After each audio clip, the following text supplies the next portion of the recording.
Shalom, c'est la chantre Élysée de l'Assemblée des rachetés de l'Éternel. J'espère que vous vous portez toujours bien par la grâce du Seigneur, parce qu'aujourd'hui, dans cette manne quotidienne, le Seigneur veut parler à ses enfants. Aujourd'hui, le Seigneur Jésus-Christ veut nous remettre sur le droit chemin. Et je t'invite sans plus attendre à prendre les Saintes Écritures dans le livre de Jacques au chapitre 1. Et nous allons lire ensemble le verset 22. Mettez en pratique la parole et ne vous bornez pas à l'écouter en vous trompant vous-même par de faux raisonnements. Amen. Qu'est-ce que le Seigneur essaie de nous dire au travers de sa parole? Mon frère, ma sœur, moi je me fais appeler enfant de Dieu. Toi, tu te fais appeler enfant de Dieu. Nous nous faisons appeler disciples du Christ ou encore serviteurs et servantes de l'Éternel. Mais en réalité, combien sommes-nous véritablement à mettre en pratique la parole de Dieu?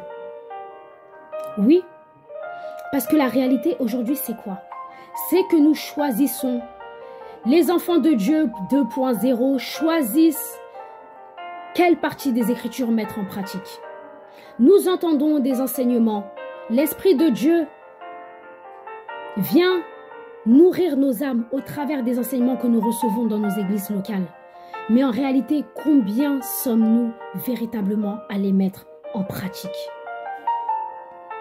Amen. Ce n'est pas pour rien qu'ici, il est dit, mettez en pratique la parole et ne vous bornez pas seulement à l'écouter. Ne nous contentons pas seulement d'écouter la parole de Dieu. Mettons-la en pratique. Et nous allons même aller encore plus loin. Dans le livre de 2 Corinthiens au chapitre 10, verset 5, il est dit: nous renversons les raisonnements et toute hauteur qui s'élève contre la connaissance de Dieu et nous amenons toute pensée captive à l'obéissance de Christ. Mon frère, ma sœur, quels sont les raisonnements à renverser?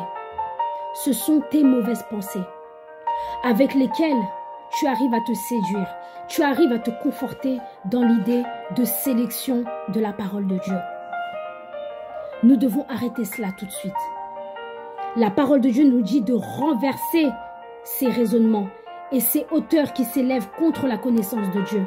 Parce qu'en réalité, ces raisonnements sont purement charnels. Ces raisonnements sont purement charnels. Ils n'ont aucun fondement biblique. Le Seigneur Jésus-Christ, quand il s'est donné à la croix, il ne s'est pas donné à moitié.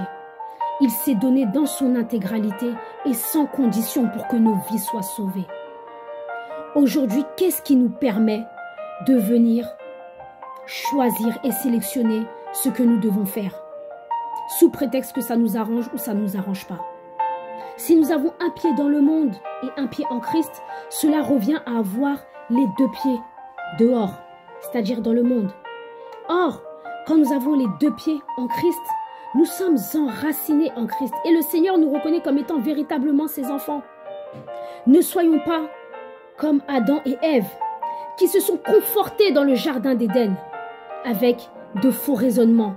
Parce qu'à travers ces faux raisonnements sont rentrés le péché, le premier péché contre l'humanité. Amen. Alors mon bien-aimé, arrêtons cela. Ne nous mentons pas à nous-mêmes. Pratiquons nous-mêmes ce que nous enseignons aux autres. Pratiquons ce que nous recevons de la part du Seigneur. Mettons en pratique ce que nous lisons dans les Saintes Écritures. N'oublions pas que le Seigneur Jésus-Christ a dit que ceux qui sont sa famille sont ceux qui pratiquent sa parole. Alors mon bien-aimé, arrêtons de nous mentir.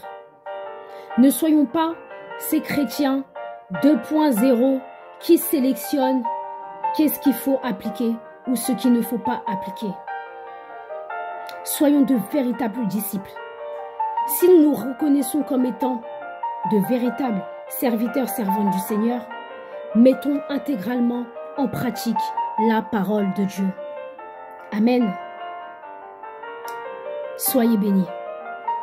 Et je vous dis à très bientôt pour une nouvelle manne quotidienne ou un nouveau booster en Christ.